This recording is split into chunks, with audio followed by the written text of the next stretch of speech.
Bienvenidas y bienvenidos a un nuevo episodio de Entre Micros y Batas. Seguimos desentrañando los secretos y las intríngulis de la profesión médica y del mundo sanitario en general.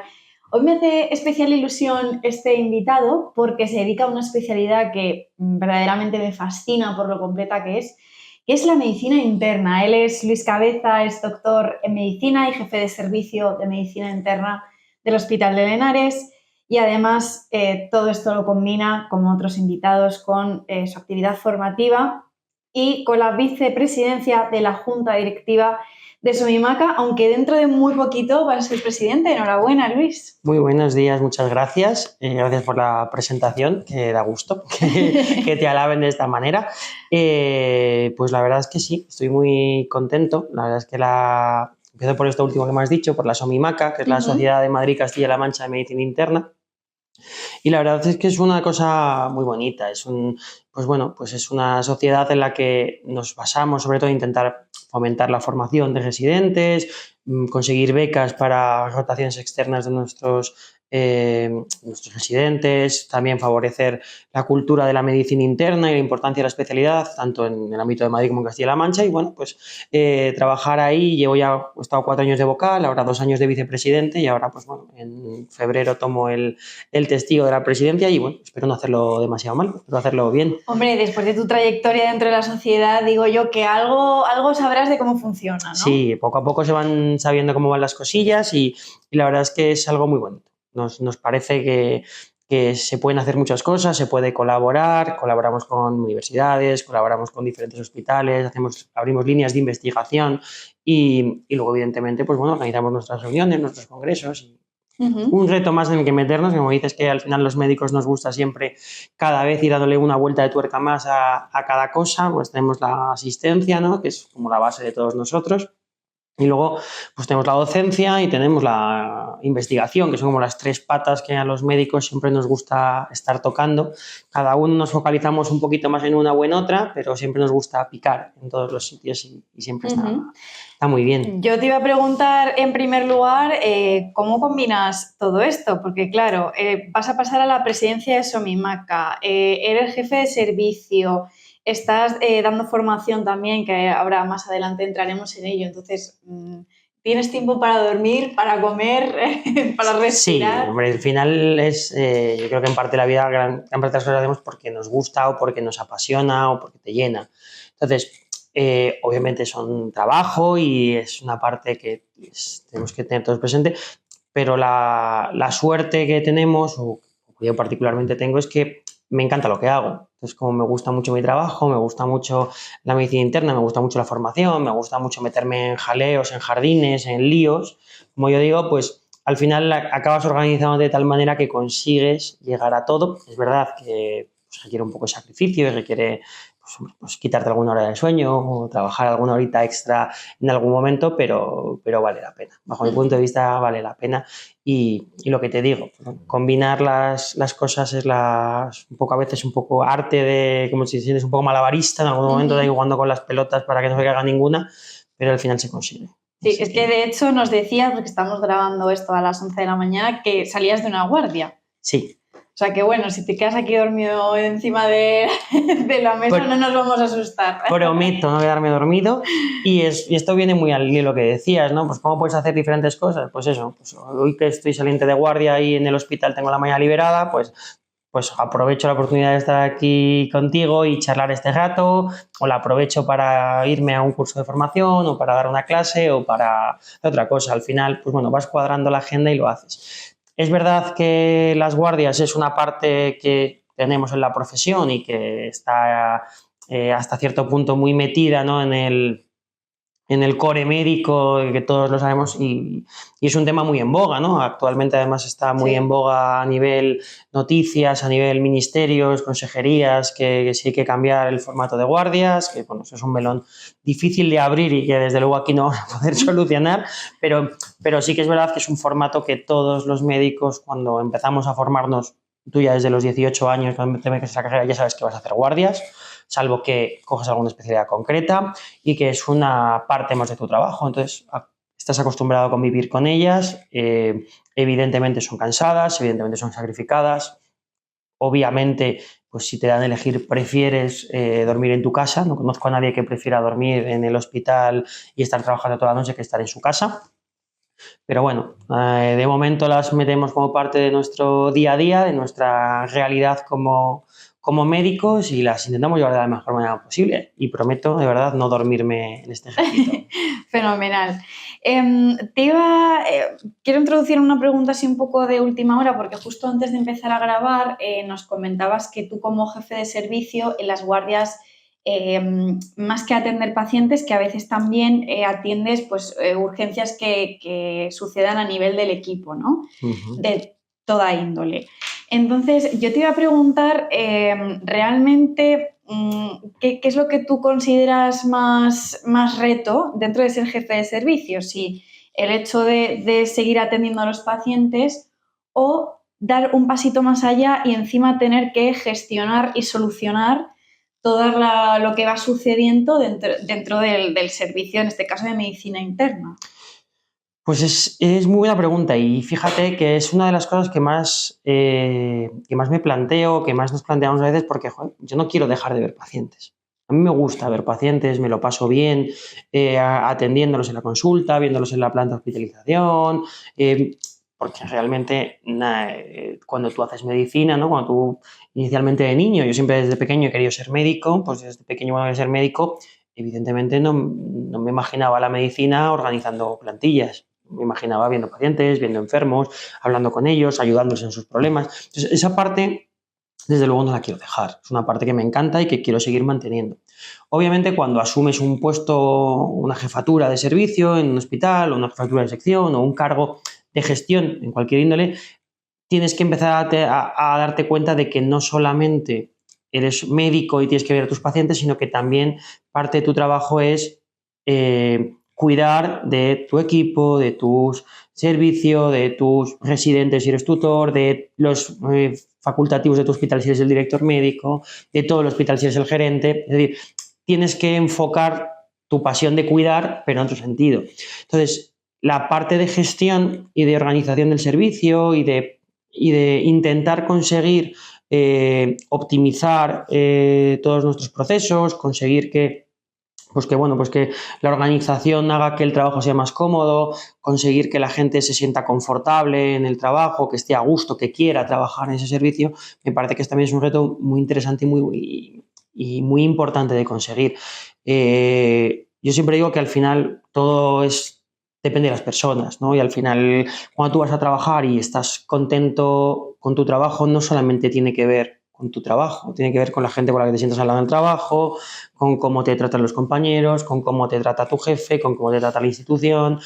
Y todo ese entorno, si es favorecedor o tienes gente que te lo hace más asequible, más asumible, más amigable, por decirlo de alguna manera, dentro que es un entorno laboral, pues vas a ir más contento a trabajar, vas a estar más feliz, vas a estar más encantado. Y cuando tú tienes un equipo y buscas gente para ese equipo, intentas conseguir que el equipo funcione, muchas veces las cosas que yo busco, que yo pienso, no tienen que ver solamente con el conocimiento médico, con la forma de entender la medicina, sino con pues que le guste su trabajo, que sea buen compañero, que sea educado con los pacientes, que tenga dedicación, o sea, cosas que no es me sé las últimas guías de la fibrilación auricular o la insuficiencia cardíaca. Entonces, pues bueno, pues cuando consigues que esa otra parte también entre dentro del equipo, me parece que es una forma muy positiva. Así que, bueno, pues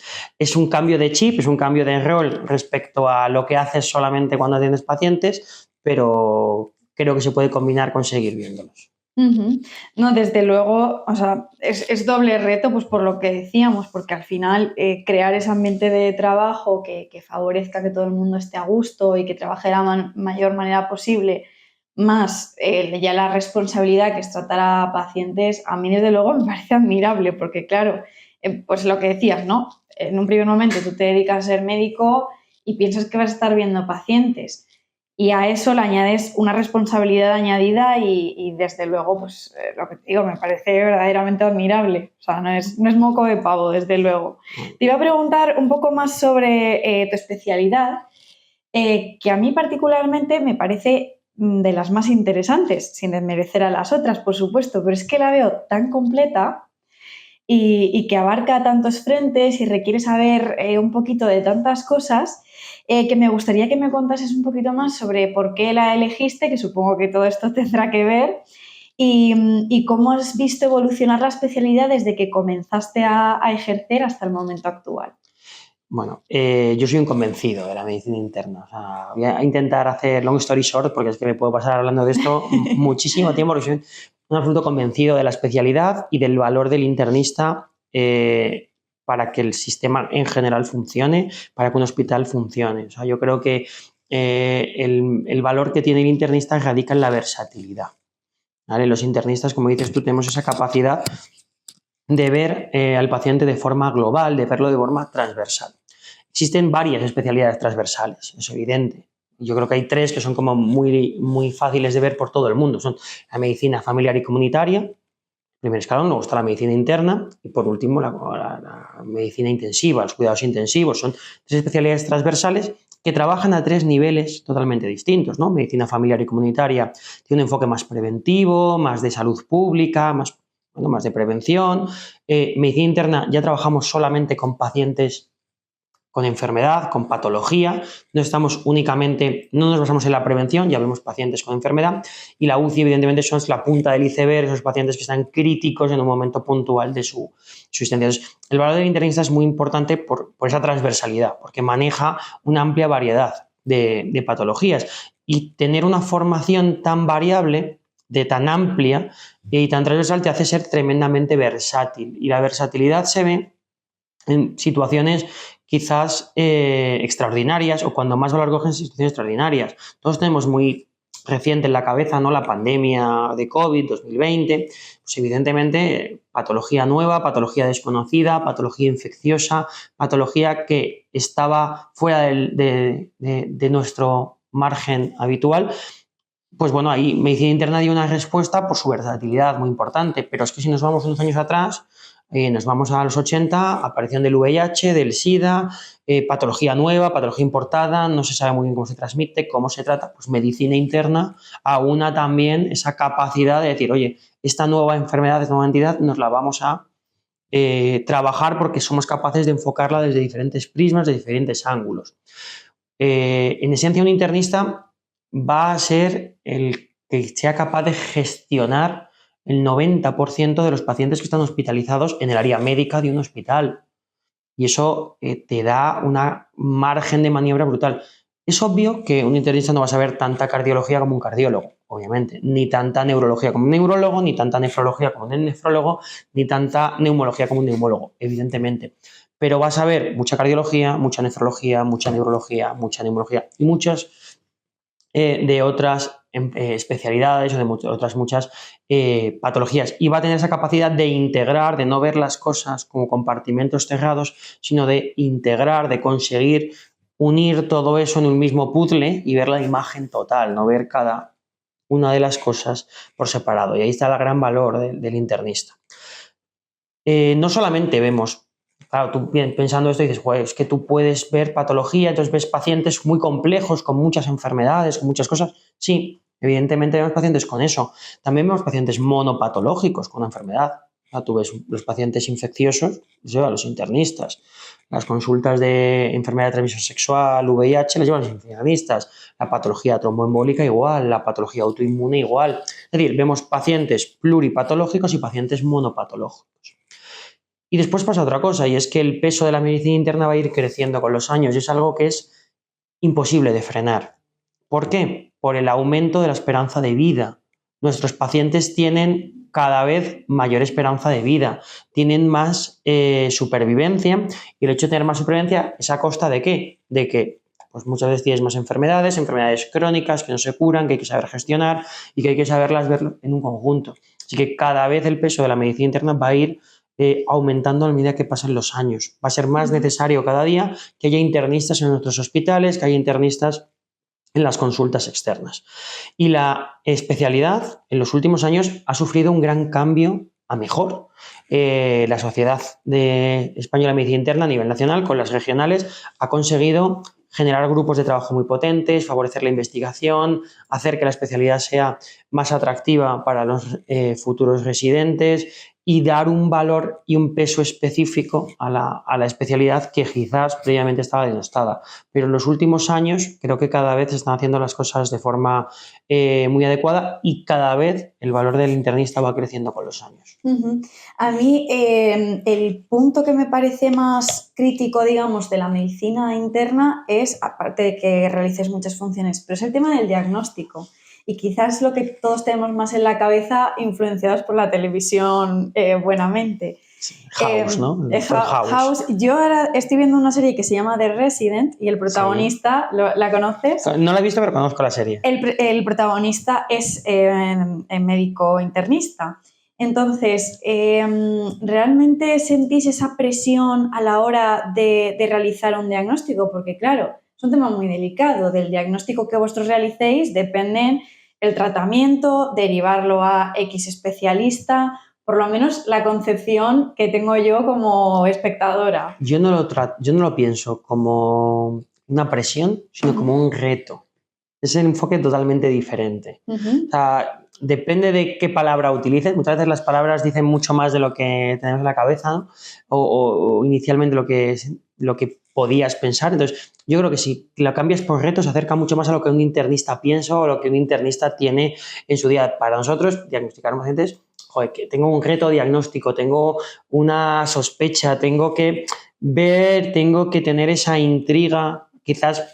No vamos a ponernos así como novelescos de decir tengo como que resolver un caso, ¿no? Como si fueras Sherlock Holmes buscando una solución de un caso complicado, pero hasta cierto punto a veces es así, tú vas siguiendo tus pistas, el paciente te va dando las pistas, las pruebas te dando las pistas y tú tienes que hacer ese puzzle, tienes que hacer esa conjunción y ver, ostras, pues voy sumando factores y llego hasta este punto. Entonces, a mí me lo tomo más como un reto que como una presión. Bueno, es cambiar la palabra, pero te cambia el enfoque. Yo siempre digo que en medicina o en la vida, y un poco lo decías antes, si tú eres capaz de cambiar el solo por el aún, ganas mucho.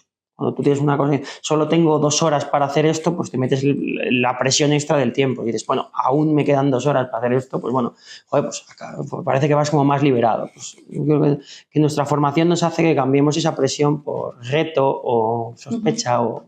No, desde luego el lenguaje es fundamental y efectivamente a mí me ha cambiado totalmente la perspectiva al cambiar presión por reto, absolutamente.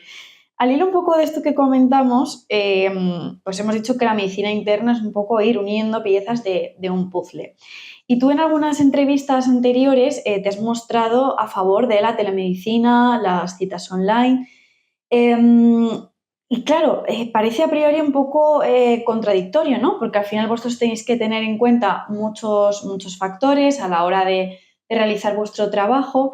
Entonces, ¿no crees que dificulta en cierto modo vuestra labor o por qué crees que al contrario lo facilita? Y si piensas que dificulta o perjudica también la relación médico-paciente. Bien, yo creo que tenemos una realidad, tenemos delante, que es que nos viene un tsunami tecnológico que o te subes o te va a comer. Ya no hablo solamente de telemedicina, hablo de inteligencia artificial, hablo de nuevas tecnologías, hablo de todo eso. Y todo eso tenemos que integrarlo en nuestro día a día. No podemos ser ajenos a esa realidad, no podemos seguir pensando que tenemos que hacer la medicina interna, yo por mi especialidad, pero no podemos seguir pensando que hacemos la medicina interna hace 20 años o 25 años, en la cual tú no tienes la capacidad que tienes ahora de tener acceso a determinadas utilidades. Y yo la telemedicina, la inteligencia artificial, la videoconsulta, la teleconsulta, la veo como un complemento a nuestro día a día. No lo veo como una forma de sustituir lo que yo hago. Lo veo como una forma de complementar, de potenciar. Pues es que hay veces que para ver a un paciente o para darle un resultado analítico que está todo bien o para ver una cosa concreta con el paciente, puedes hacerlo de forma telemática y no pasa absolutamente nada. Evidentemente yo no voy a defender nunca que tengas que hacer una primera valoración de un paciente, que tengas que ver a un paciente solamente de forma telemática, solamente por videoconsulta o solamente por consultas por escrito sin ver la cara del paciente. No, Evidentemente eso iría en contra de la concepción de la medicina en general y la medicina interna en particular. Pero creo que tener esa posibilidad a nuestro alcance y no cogerla es decir, bueno, pues yo voy a jugar al baloncesto, pero me voy a dar una mano a la espalda. Mejor, pues bueno, pues utiliza las dos, ¿no? No quiere decir que solo tengamos que hacer videoconsulta, teleconsulta, inteligencia artificial, pero bueno, pues si tengo la posibilidad de que, me lo invento, un algoritmo de inteligencia artificial nos puede facilitar a la hora de revisar un artículo científico, de resumirme las ideas clave de unas guías o de conseguir integrar pues con algún tipo de patrón determinados pacientes o determinados resultados analíticos o evolutivos de un paciente, pues a lo mejor te puede poner en perspectiva a un caso clínico. Creo que la palabra es complementar, es ayudar, es implementar en nuestro día a día todo lo tecnológico. O sea, la sanidad tiene que dar un salto en este sentido. Además, pues hay muchos proyectos de investigación que son tremendamente prometedores y ya salgo del manido, ¿no? El iWatch o el teléfono que te detecta el electro y que puedes detectar si un paciente tiene un infarto. O sea, no aprovechar eso es no querer subirte al carro. Hay ahora en proyectos varias aplicaciones que te intentan ver, basándose en los datos de un paciente, la posibilidad de predecir el riesgo que tiene de ingresar en los próximos 3 meses. Ostras, pues si yo tengo algo que me dice que este paciente en 3 meses puede ingresar, a lo mejor puedo adelantarme ese ingreso, puedo hacer algo para que no produzca ese evento y le evito al paciente un sufrimiento. Si tengo una imposibilidad de ver al paciente físicamente en consulta, pues porque ¿sí?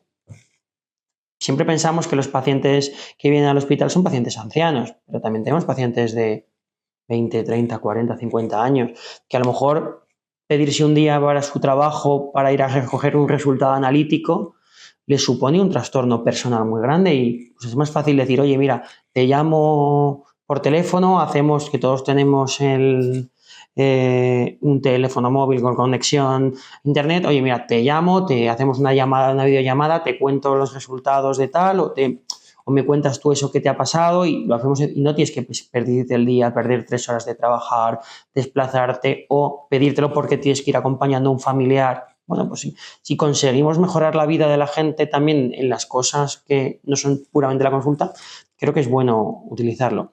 Insisto, no sustituir lo que hacemos, pero sí complementarlo. Uh-huh.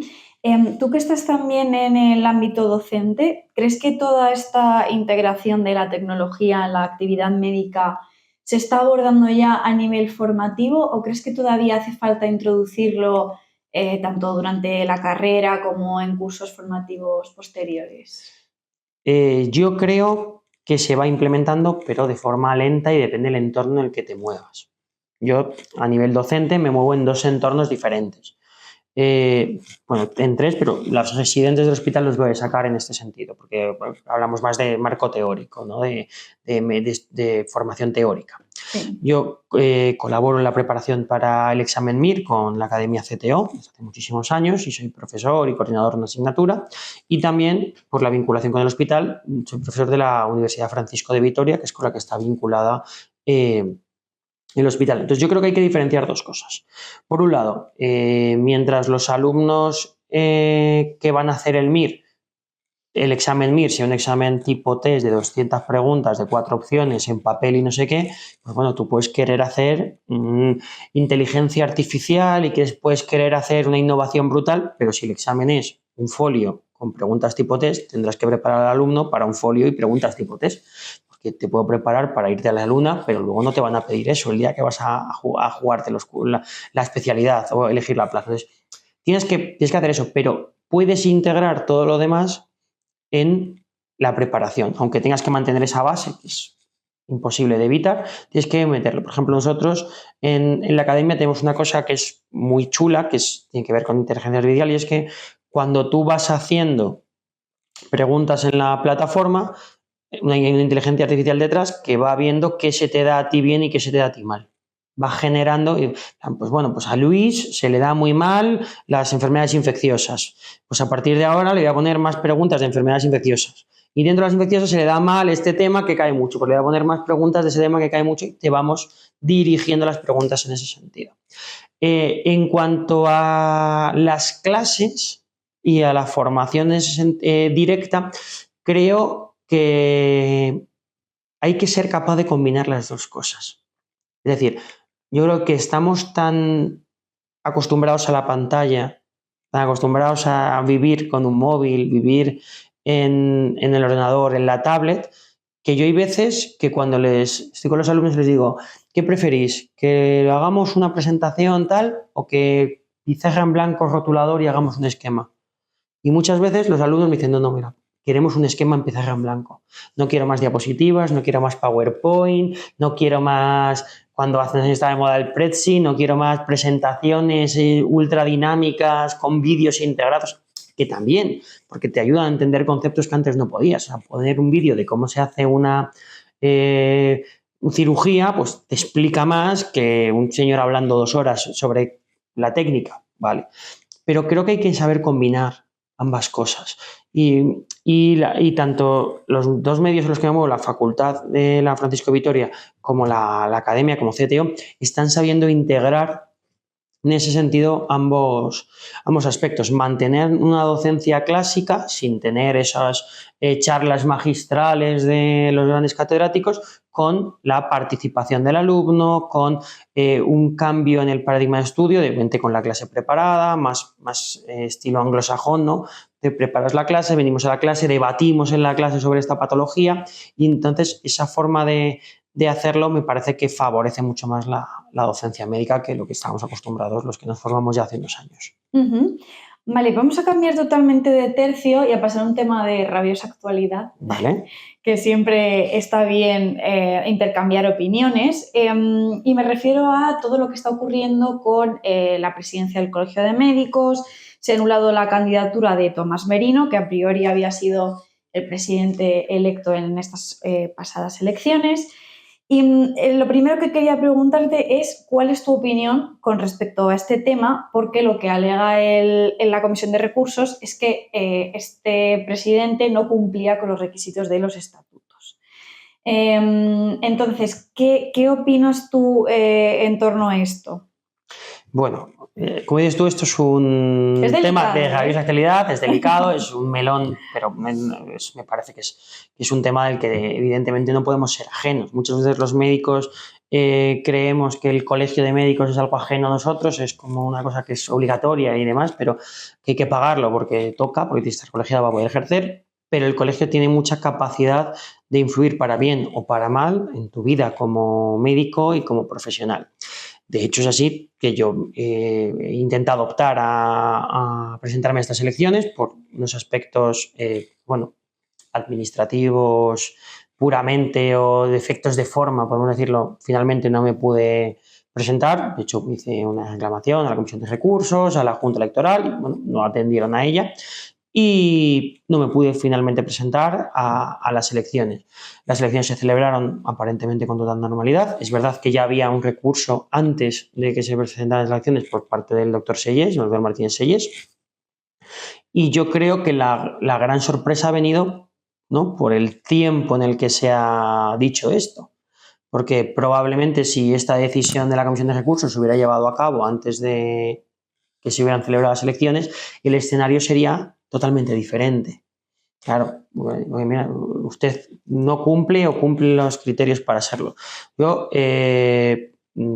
desconozco, sinceramente, yo conozco al doctor Tomás Merina, conozco al doctor Martínez Selles, desconozco si cumple o incumple todos los requisitos formales para la presentación de la candidatura. Si cumple los requisitos o no los cumple, pues para eso está la Comisión de Recursos, la Junta Electoral, y creo que ahora existe un recurso, ¿no?, judicial que ha puesto el doctor Tomás Merina para solucionar este sentido. Entonces, creo que si existen unas normas, tenemos que cumplirlas todos.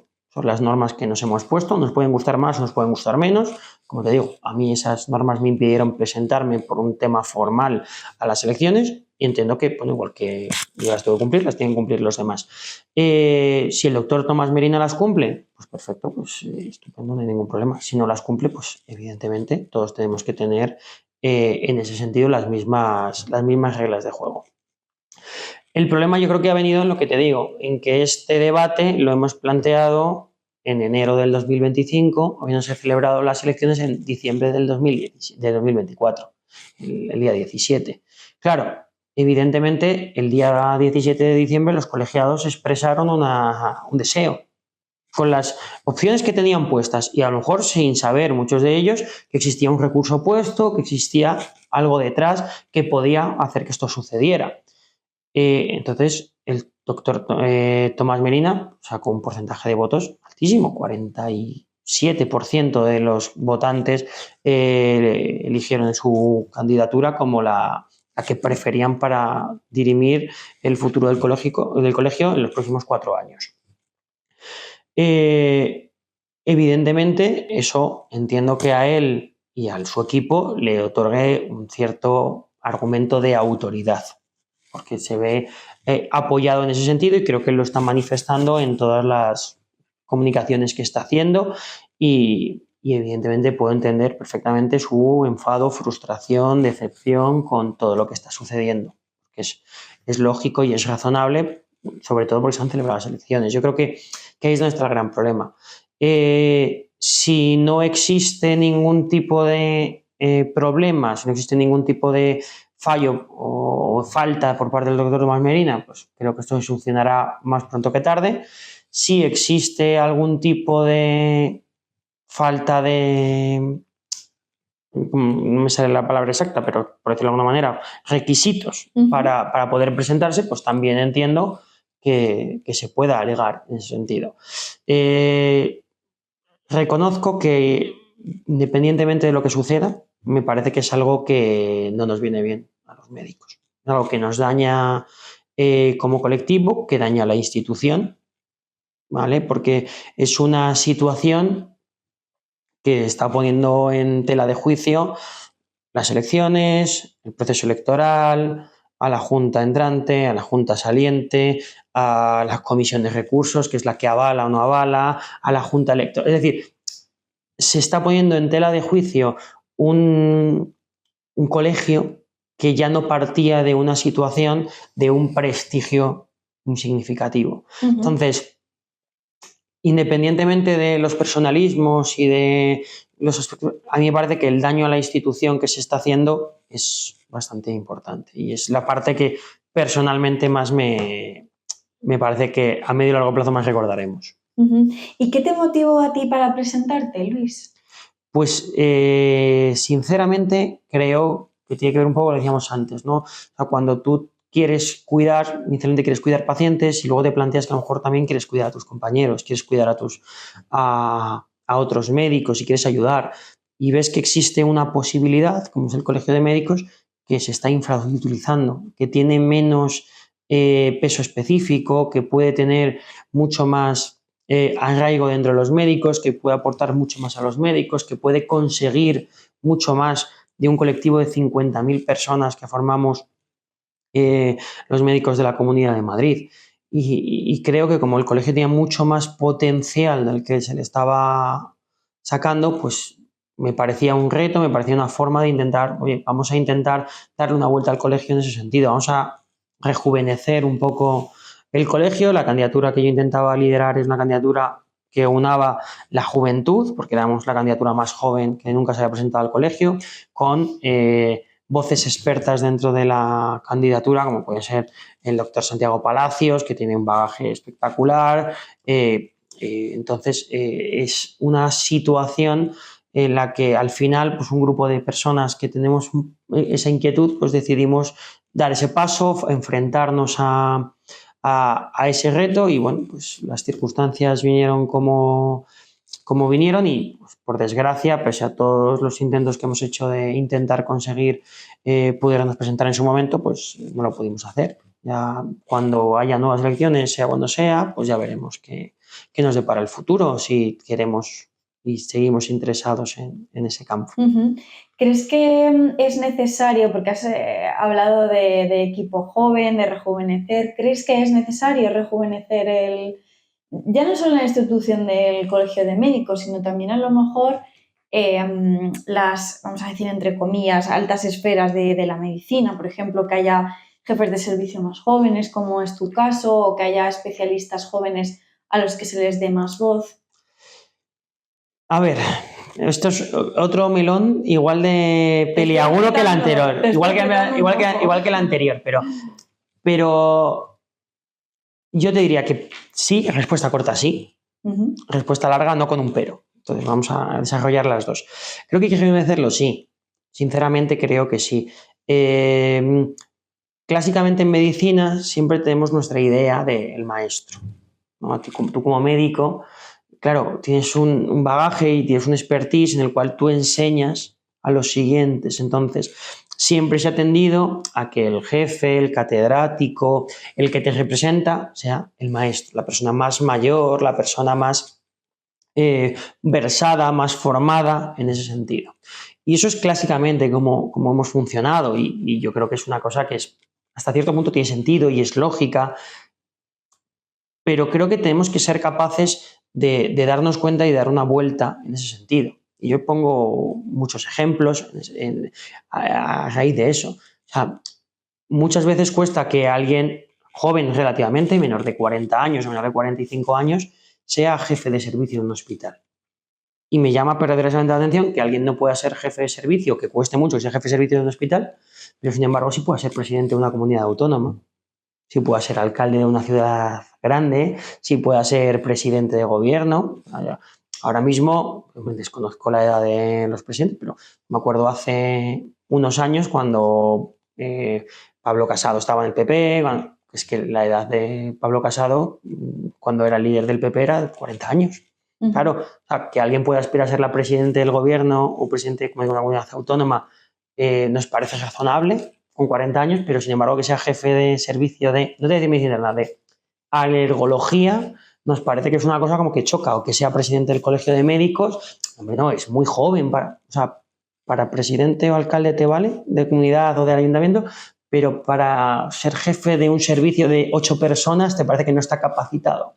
Entonces creo que tenemos que ser capaces de mirar más allá, de ver que cuando tú tienes este tipo de puestos no solamente lo que valoras es la experiencia clínica, sino tienes que conocer la experiencia en gestión, el interés por la gestión, el interés por buscar o enfocar el crecimiento, la integración de las nuevas tecnologías, buscar otras formas de enfocar los mismos problemas.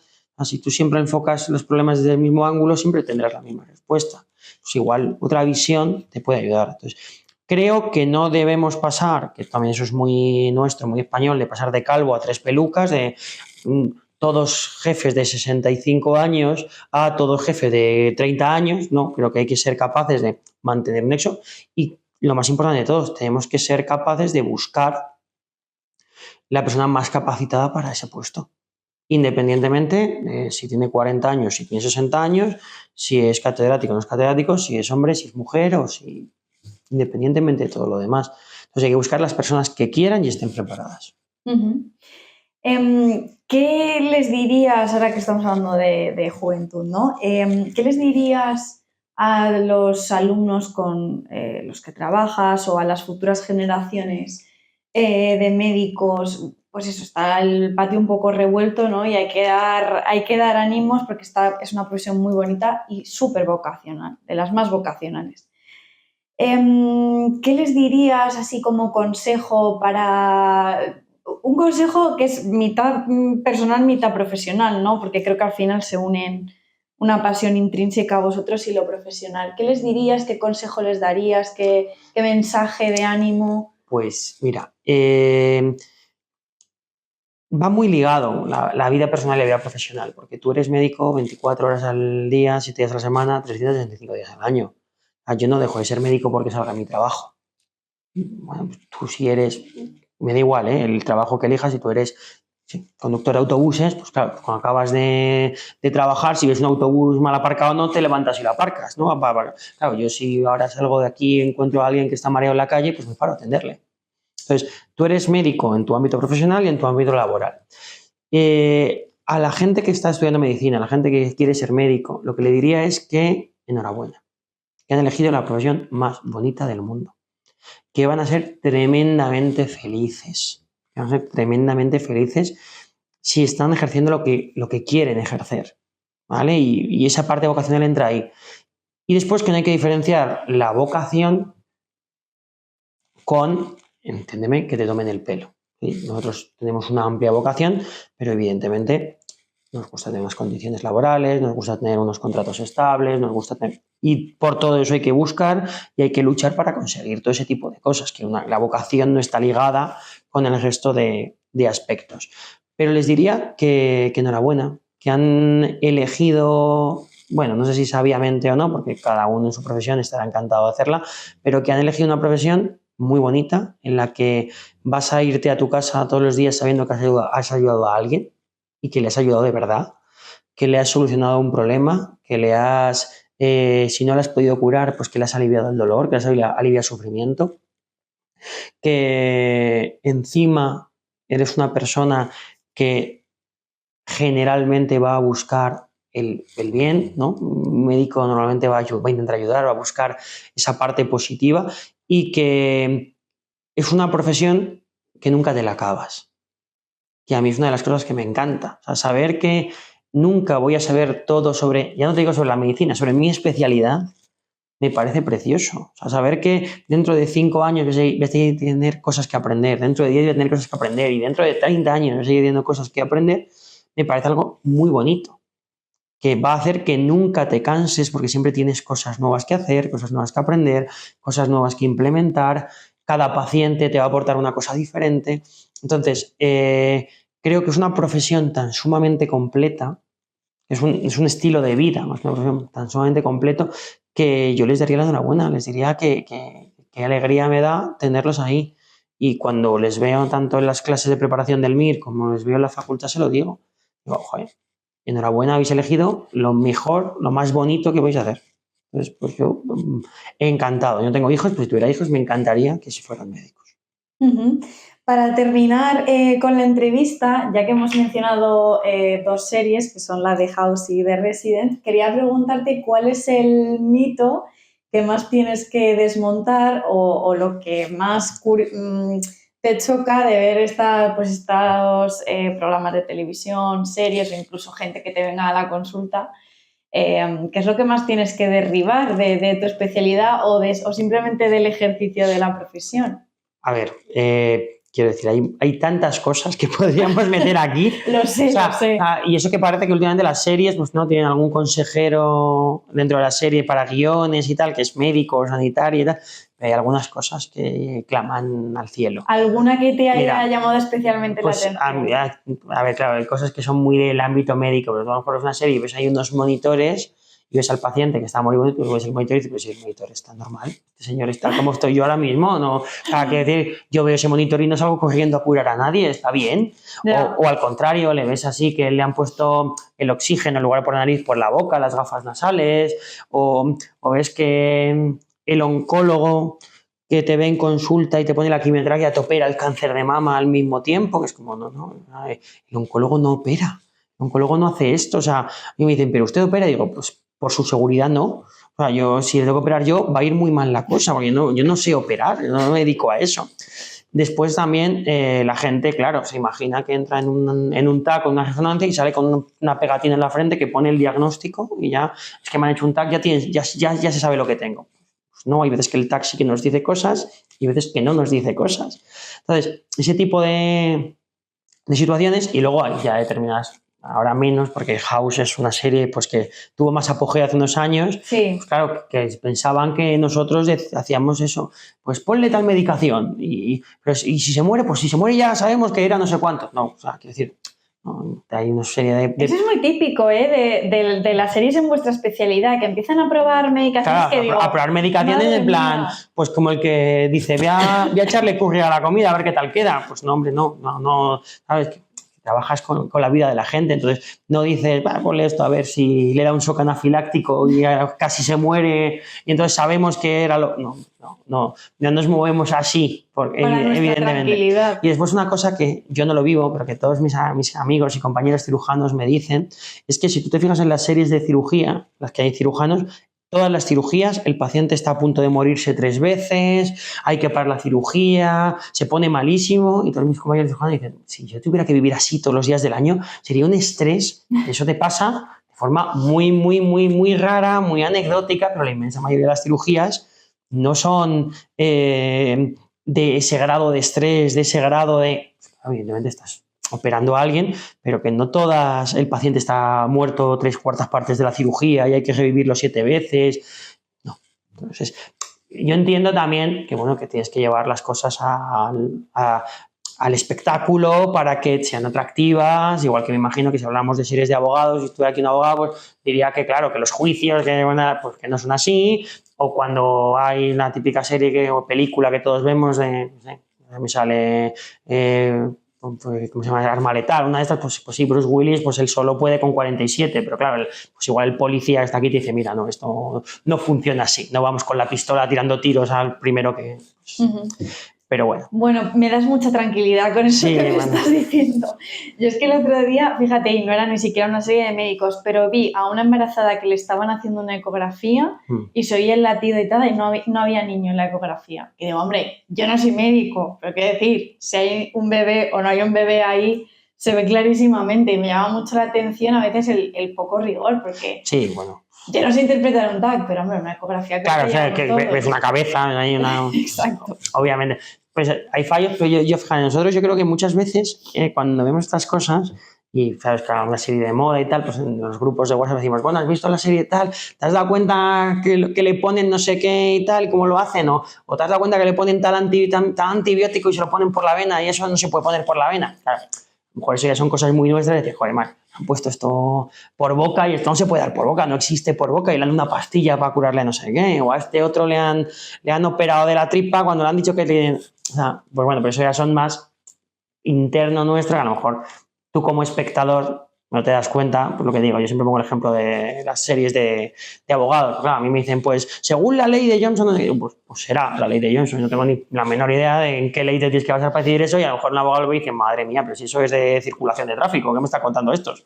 Pues cada uno es lo nuestro, pero sí que es verdad que cuando vemos algunas series de médico, las vemos en plan diciendo, ay Dios, a ver la que lían en esta, porque es la verdad. Bueno, Luis, nada, simplemente para finalizar, siempre les preguntamos a nuestros invitados, a veces antes, a veces después, que nos cuenten alguna anécdota que sea emotiva o que sea divertida con algún paciente, lo que llamamos el paciente inolvidable. Todos nos dicen, es que tengo miles, evidentemente, sí. Pero muchos nos han dicho que hay alguna que les ha tocado a lo mejor más el corazoncito y no sé si es tu caso. Es que el problema es ese, el problema es que cuando ves muchos pacientes te quedas con historias y te quedas con... Yo, fíjate, yo es que para esto soy bastante normal, me explico.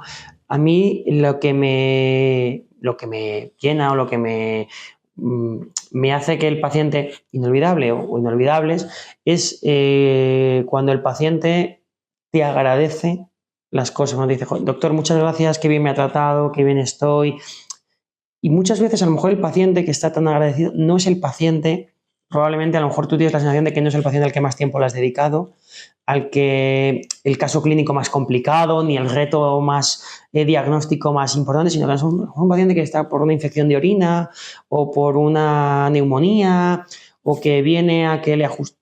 Pues le agradezco, doctor, la ayuda, lo bien que nos ha tratado a nosotros. Entonces, muchas veces no es tanto el gran paciente, sino yo soy muy de los pequeños detalles, muy de todos los pacientes que te van diciendo y que a lo mejor tú estás haciendo mala mañana, mal día, estás muy liado y el paciente dice, muchas gracias por dedicarme estos 10 minutos a explicarme lo que me ha pasado, le agradezco mucho que se haya tomado estas molestias, gracias por haber llamado a mi hijo para contarle que estaba mejor.